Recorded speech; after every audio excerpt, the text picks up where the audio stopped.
Farming. Last week I shorted you on the ModTech Minute, and I am sorry about that. I've got one for you this week, though. Let me show you what I've got. I've got a friend that's got a Subaru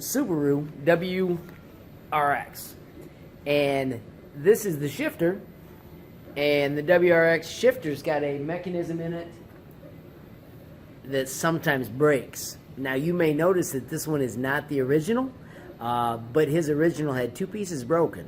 And all I did was pick up his broken part,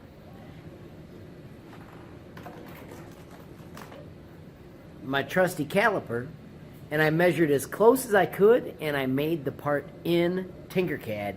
And at this point, we have got a finished, workable part that he's going to be able to use to hold this shifter in place.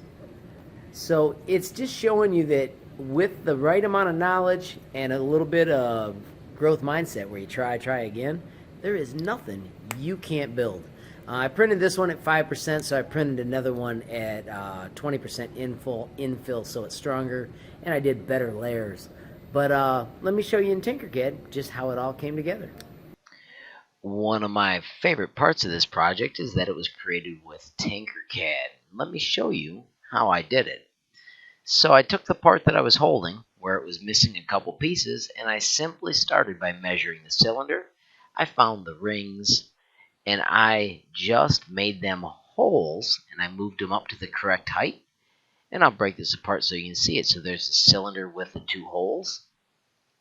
I knew I needed to cut these grooves out, so I did that with just a couple of rectangles, and I rounded the edges just because I could. I'm going to take these parts that I've just mentioned, and I'm going to hide them. So this is a powerful part of Tinkercad that you may not know how to utilize effectively.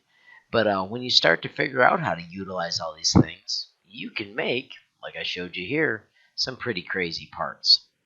So I wanted this to be able to print well, so all I did was add a parabola, inverted it so that it gives that nice ridge.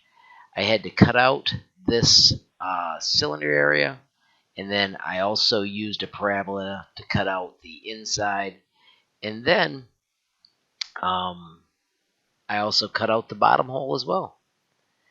So it's just showing you that even though Tinkercad has a lot of fun built in, it also has the ability, if you can take your time and can look at how a design breaks up, to create an awesome part like this one that we have for the WRX. Alright, so making this part was cool, but I wanted to add one more cool custom part for my friend's vehicle. So the shifter, needs a knob and a little car we're going to call the Red Rocket. This is my favorite part. If you go into the Tinkercad shapes and search for all, there is a thread tool. And I simply loaded this thread tool. It's called ISO threads or ISO metric threads. And then I did guess and check. I started with their basic 12. I put a cylinder in it, and I just printed a tiny thread until I finally found that 14.5 was the exact perfect thread.